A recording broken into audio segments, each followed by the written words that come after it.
I started training in order to protect myself. My father died when I was very young. After he died, I gravitated more and more into training, I guess as a way of just keeping me on track, you know.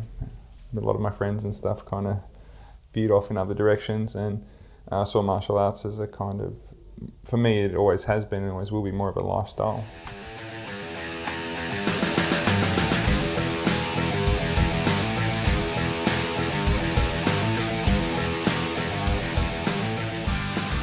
It seemed to be only physical, but it's much more than that. It is a very mental and emotional process, and it does strip you back to your more fundamental being.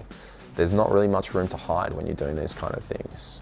You know, people see you at your best and your worst. You know, you have to come to training and go through situations and scenarios when you're having a bad day. Yeah, and I think a lot of people who come to training and to fighting come into training because there's some degree of fear involved in it.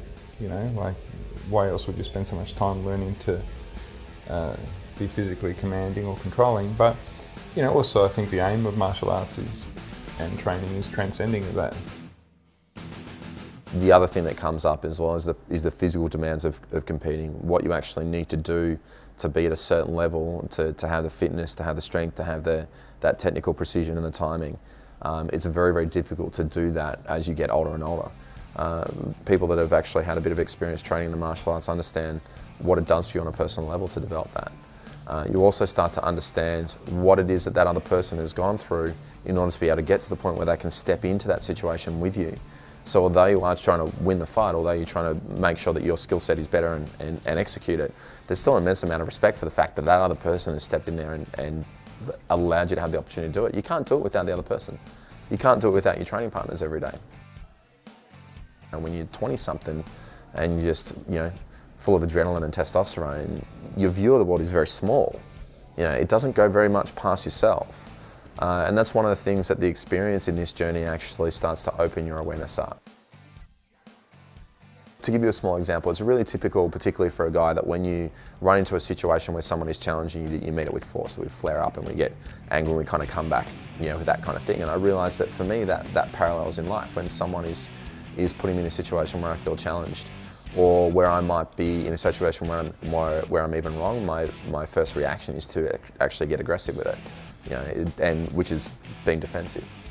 And having that opportunity come up on the mat regularly and learning to control that and recognise it and chill it out and soften it, being aware of that and recognising, that's what I do out here as well. It allows me to change the way that I interact with the people that I meet every day and the people that I care about. So it changes the quality of my relationships with my friends, my family, you know, partners, students. It makes me a better coach as well. Funnily enough, I was lifting weights one day with a friend, and then we went for a drink, and while we had a drink, we were looking down in the gym hall, and his cousin is wearing some nice colourful shorts, and it looked like he was having fun, so me and my friend went along for one lesson. This is 20 years later. If you look at rugby league or Aussie rules football or any of those kind of things, they're much more likely to lead to poor behaviour than fighting is. You know, every year footballers behave badly, do something badly, treat women badly, do all those kind of things. You know, it's seldom that you hear that about fighters. That's for a reason. There's probably plenty of people out there that don't view it that way. There's probably plenty of people out there like, nah, it's all about, you know, being the best in the world. But that's okay if that's what they want, but that's not how we approach it here. That being said, we have a lot of people and we've produced a lot of people that are exceptionally good competitors, but it's not at the expense of being good people.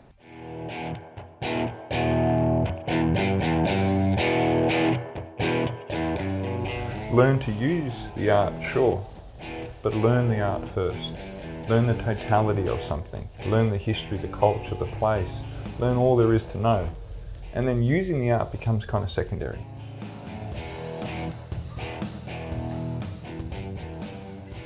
There's all these lessons that come up for us on the mat, but if we're not conscious of it, they're there. But if we're not conscious of it and we're not paying attention, so we're not willing to recognise those things and challenge ourselves, then they're not going to have any effect out there. And the more that I process through, the more I progress through the journey of training, and the more it moves away from just being about, you know, competition and all that, and being more holistic, the more those lessons transfer from the mat.